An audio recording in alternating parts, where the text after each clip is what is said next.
खोआ में बना ही मिसरी मलाई नाही खाए खोआ में बना ही मिसरी मलाई नाही खाए खोआ में बना ही मिसरी मलाई नाही खाए खोआ में बना ही मिसरी मलाई जवानी हो तो इसके लिए दोना अच्छा एक गणेश के मम्मी बोली ना एक गणेश के मम्मी बस बाहर मांग किया दोना गणेश के मम्मी बस बाहर मांग किया दोना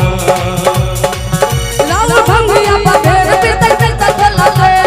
अच्छा लाल भंगिया बधेर पितर पितर चला ले लाल भंगिया बधेर पितर पितर चला ले लाल भंगिया बधेर पितर पितर चला ले तू तो भगवान तू बाबा हायरा एक गणेश के पापा हम से भाग पिसाई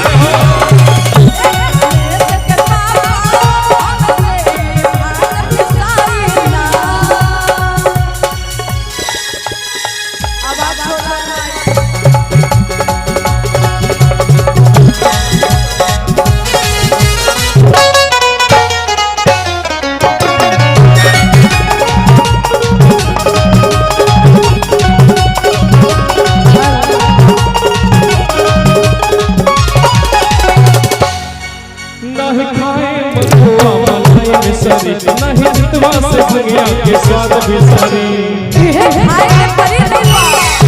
नहीं खाए खोआ मलाई मिसरी नहीं जितवा से भंगिया के स्वाद बिसरी तुम भंगिया हमारी न भावे से बना भंगिया हमारी न भावे से बना हमरा सामने से जल्दी हटा दो एक गणेश के मम्मी एक गणेश के मम्मी बस बाहर मांग किया एक गणेश के मम्मी बस बाहर मांग किया बोली शंकर भगवान की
अच्छा सुनो अगर भांग नहीं पीसोगे तो एक काम कर दो क्या वो काम करने में बहुत ही आसान है वो अच्छा अच्छा भंगिया न देबो त गांजा मला अच्छा भंगिया न देबो त गांजा मला काम मेहनत के कौन भाई जल्दी कला हवा चिलम लेके अब हमारी हवा चिलम लेके अब हमारी बस चार चिलम भर के थमा दो अच्छा 4 चिलम मेरे लिए, बाकी बात 1-2 चिलम जो नाच रहे हैं उनके लिए। बस 4 चिलम भर के थमा दो एक गणेश के मन में, एक गणेश के मन में छोड़ भांग तू गांजा पिया हो। एक गणेश के मन में छोड़ भांग तू गांजा पिया हो। नहीं खाए खोआ मेवा नहीं मिसरी मलाई, नहीं खाए खोआ मेवा नहीं मिसरी मलाई, नहीं खाए खोआ मेवा नहीं मिसरी मलाई। जवानी हो तो पीस के लिए दो एक गणेश के मन में, एक गणेश के मन में आसपा भर भांग पिया हो। एक गणेश के मन में आसपा भर भांग पिया हो। एक गणेश के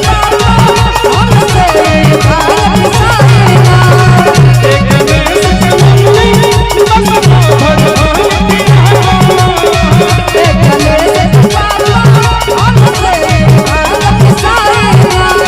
एक गणेश के मन में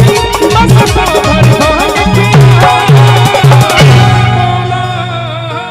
जय हो बोल साचे दरबार की जय बाबा भूतनाथ की।